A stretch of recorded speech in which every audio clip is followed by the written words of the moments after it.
नमस्कार, आप देख रहे हैं JX न्यूज छत्तीसगढ़। चलिए बढ़ते हैं आज की छोटी बड़ी खबरों की ओर।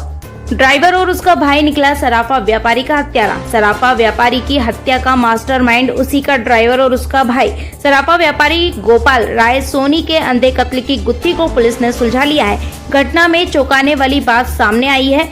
सराफा व्यापारी का ड्राइवर आकाश पुरी गोस्वामी और उसका भाई सूरजपुरी गोस्वामी इस हत्या का मास्टरमाइंड निकला। बिलासपुर आईजी संजीव शुक्ला ने प्रेस कॉन्फ्रेंस में बताया कि पुलिस अधीक्षक सिद्धार्थ तिवारी के नेतृत्व में 80 से अधिक पुलिस कर्मियों की 14 अलग अलग टीमों ने और 300 से अधिक सीसीटीवी कैमरा की फुटेज खंगाली गई। इसी बीच मुखबिर की सूचना प्राप्त हुई कि कुआ भट्टा निवासी मोहन मैज के हाथ में चोट लगी है, जिसके सीसीटीवी में देखे गए तो मिलते जुलते नजर आए। संदेह के आधार पर काफी कड़ी पूछताछ करने पर उन्होंने अपना जुर्म स्वीकार किया। आरोपी के पास हुंडई क्रेटा कार एवं लूट किया गया मोबाइल फिल्म आकृति 6,25,000 बरामद किया गया। 2 आरोपी गिरफ्तार और एक फरार जो अभी तक पुलिस की गिरफ्त से बाहर है। पकड़े गए आरोपी कुआ भट्ट के रहने वाले हैं। व्यापारी थे गोपाल राय सोनी जी, उनकी हत्या सूचना हमको मिली थी। ये एक निश्चित रूप से अंधा मामला था, ब्लाइंड मर्डर था और इसके अंदर किसने इस घटना को अंजाम दिया, किस उद्देश्य से इस घटना को अंजाम दिया, ये सभी जो तथ्य थे जब घटना स्थल पे पुलिस पहुंची तो उस वक्त इसके बारे में कोई भी सुराग नहीं मिल रहा था, परंतु सतत विवेचना करते हुए साइंटिफिक एविडेंस की मदद लेते हुए इस मामले के अंदर अभी 2 आरोपियों को गिरफ्तार कर लिया है। उन्होंने जो घटना में अपनी संलिप्तता को कबूला है और उनके पास से जो लूटा हुआ मोबाइल था जो कि मृतक की पत्नी का है वो रिकवर कर लिया गया है। गाड़ी को पहले ही लाल घाट के पास से रिकवर कर लिया गया था और एक अन्य आरोपी जो कि गोपाल राय सोनी का जो वर्तमान ड्राइवर है आकाश पुरी गोस्वामी, उनका बड़ा भाई जो है वो अभी फरार है। उसके लिए लगातार हम प्रयास कर रहे हैं, उसको जल्द ही गिरफ्तार करेंगे। इस पूरे मामले के अंदर हमारी पूरी कोरबा पुलिस, सभी अधिकारी, सभी हमारे एडिशनल एसपी साहब, सीएसपी साहब, सीएसपी कोरबा और 80 अधिकारी कर्मचारियों ने इसको लगातार इसमें मेहनत करी और वरिष्ठ अधिकारियों का, चाहे वो हमारे आईजी सर हों, अन्य वरिष्ठ अधिकारी हों, उनका सतत मार्गदर्शन और सहयोग हमको मिलता रहा। इसके लिए हम आरोपियों तक कैसे पहुंचा? इसकी मैंने आपको बताया, इसमें लगभग 350 CCTV camera, forensic evidence, human intelligence, technical evidence, इन सबको समाहित करके परत दर परत किस तरह से ये एक इसकी क्या संलिप्तता है इस तक हम ये पहुंचे। सर, आरोपियों ने क्या बताया कारण, क्या मूल कारण जो आरोपियों ने बताया इनका जो मूल कारण है, क्योंकि ये ड्राइवर था, इसको घर के अंदर क्या चल रहा है इसको पता था, तो इन्होंने ये पूरा प्रयास किया कि हम उनकी जो चाबी है दुकान की उसको ये चोरी करेंगे और चोरी करने के बाद दुकान में जाके सोना चांदी चुरा लेंगे।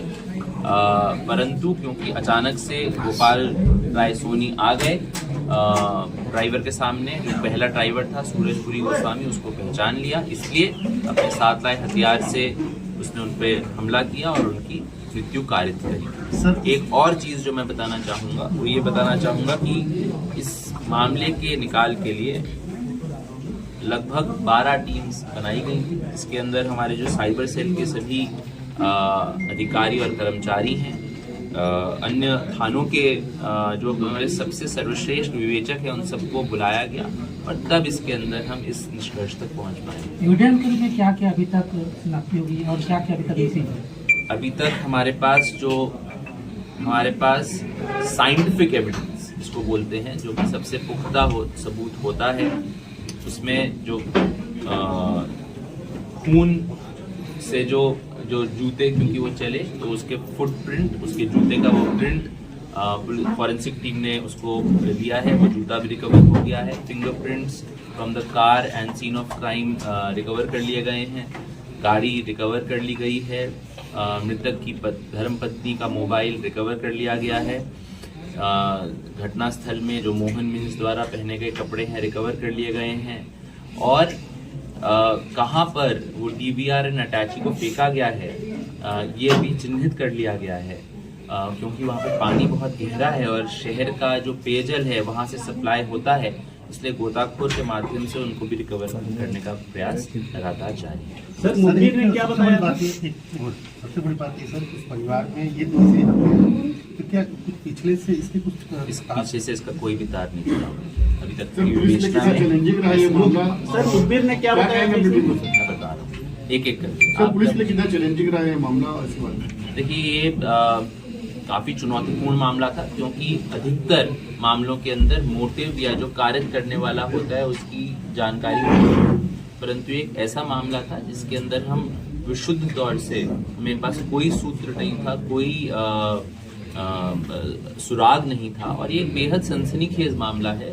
टीपी नगर शहर के सेंटर में है, वहाँ पे अगर घर में आके कोई लोग किसी की हत्या कर देते हैं और उसका सुराग नहीं है, कौन आया, कहाँ से आया, क्यों घटना करी, तो इन सब स्तरों पे हमको विवेचना करनी थी और इसके लिए हम लगातार इसमें लगे रहे और अंततः जो घटना है उसका खुलासा पाया। सर कुछ 29 तारीख को एक कंडीशन था, जो फुटेज आया था जो बगल में ऑफिस में घुसे, उसका कोई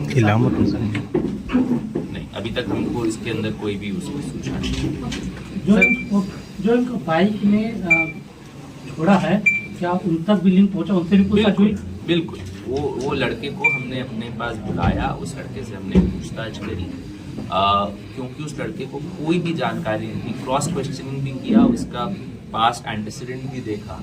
तो हमारी ये मंशा है कि हम किसी भी निर्दोष को किसी भी स्तर पे हम दंडित नहीं करना चाहते, कभी किसी निर्दोष को उसके खिलाफ कानूनी कार्रवाई नहीं होनी चाहिए, इसलिए हम उसको जाने दें। सर 370 से अधिक सीसीटीवी फुटेज देखा गया, उसके बाद में मुखबिर ने क्या बताया इस मामले में? देखिए जैसे कि मैंने आपको बताया, हमको सीसीटीवी फुटेज साइंटिफिक एविडेंस से लीड मिलता चला गया, तो उसके बाद हमको जैसे पता चला कि ये जो एक आरोपी है शायद उसके हाथ में चोट लग गई, हो सकता है वो आरोपी बाहर का हो सकता है वो आरोपी शहर का हो, तो हमें पता चला कि कौन ऐसे लोग हैं जिनके चोट लगी हुई है।